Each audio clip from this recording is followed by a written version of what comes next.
Yo guys, welcome to ShayanGaming to a new decision making video. If you guys haven't seen the last one, the link will be on the video now and in the description below. Enjoy. Now to start us off, this is probably the most important thing that I learned quite a while ago that's helped me so much to stop dying all the time.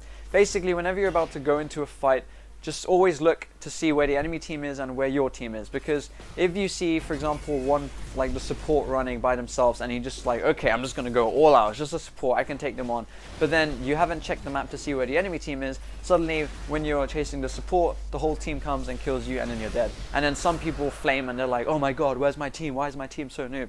But then the thing is, it's really up to you. I mean, you can just look at the map. If everyone's missing, then you know, they could be hidden waiting for you. It could be a bait. You know, it's up to you to make sure you look at the map.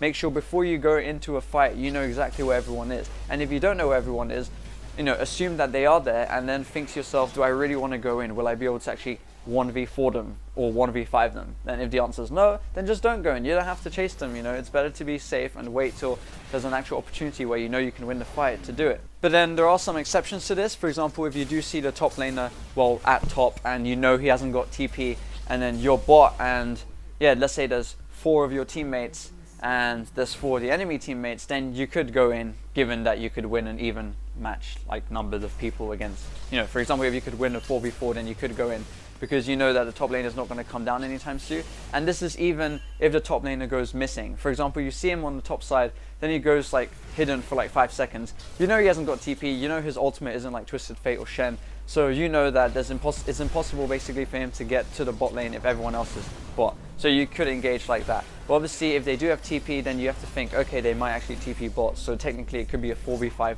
to them, so we could lose it. So you kind of just got to take all of these things into account. And before making any dangerous plays, always check your summoner spells. Even before a team fight, check your summoner spells, so you know how aggressive you can go. For example, if I can see that I have my Flash and I have yesterday a Yomu's Ghostblade and an E if I'm Lucian, and then you can basically just, yeah, you can make more aggressive plays, because you know if something goes wrong, you can just flash out E, Ghostblade, whatever. But if you don't have any of those, then you should probably stay back and make sure you're safe and you don't get wrecked. Another thing to get into the habit of doing is basically telling your team when objectives are coming up. For example, tell them if there's 45 seconds until red drake, etc. They might not be paying attention, they might have, you know, come home and they're really tired and stuff, they might not be thinking about it. So it's kind of up to you to make sure, if you can tell your team, to tell your team so that they know when the drake's coming up, so that you guys can start preparing for it. For example, maybe jungler can start farming in the jungle towards bot lane, and maybe he can gank so that you could take, you know, the enemy bot lane, and then you can take Drake even easier. So it's really important to communicate that with your team. Now a lot of you guys are probably thinking Cloud Drake isn't really that important, we can just let the enemy team have it. But think about it like this: after 35 minutes, Elder Drake spawns, and every single Drake you have, even if it's Cloud Drake or Red Drake, doesn't matter,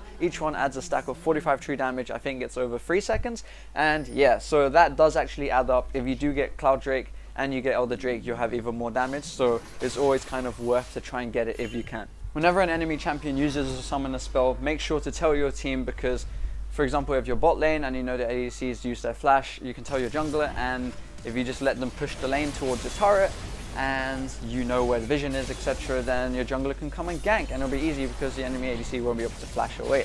But even if it's top lane, let's say top lane TP is all the way down and you see them use a flash, tell your top laners so that they can probably be more aggressive in the top lane when they meet the enemy top lane of 1v1. Also, another thing to do is know what the enemy team could do and keep your abilities, etc., ready. This is similar to what I said earlier about having flash ready, and also, you know, not going in 2v2 if you know the enemy team could TP. But for example, over here I keep my E ready because I know Twisted Fate has ult and he could ult anywhere, and then usually, you know, what they do is they get the stun, then they wreck you. When you're backing, let's say like there's been a team fight or your team wants to fight but you really need to back, you know, don't just tell your team you need to back, also ping them as much as you can. If you think they haven't seen the message on the chat and they're about to go in and you've gone back, it's 4v5 to the enemy team, then, you know, just ping them.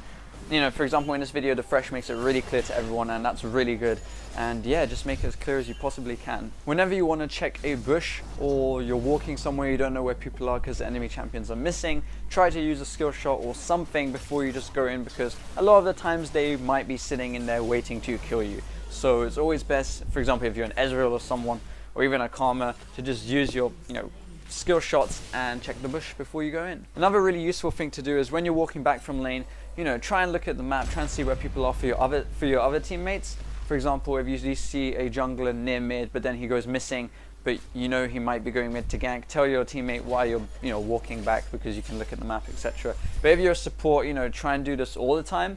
For example, obviously try and poke the enemy ADC when you're in the lane, but if you feel like there's some time to just chill, well, you shouldn't really be chilling, but if there's time to chill, try and always look at the map. Because as a support, you should always try to see where the enemy jungler is in case they come ganking bot lane. But like that, you can also know, for example, if you see the enemy jungler top lane, you're like, oh, okay, our bot lane's fine because enemy jungler's top lane. But then tell your top laner that, you know, like always ping where the jungler is whenever you see them pop up, so that people know. Or even go a step further and write in the chat saying enemy jungler near top care, or something like that. Well, thank you guys for watching. I hope you found this video useful. If you did, be sure to leave a like, it would be totally awesome. And yeah, see you guys in the next video. Adios.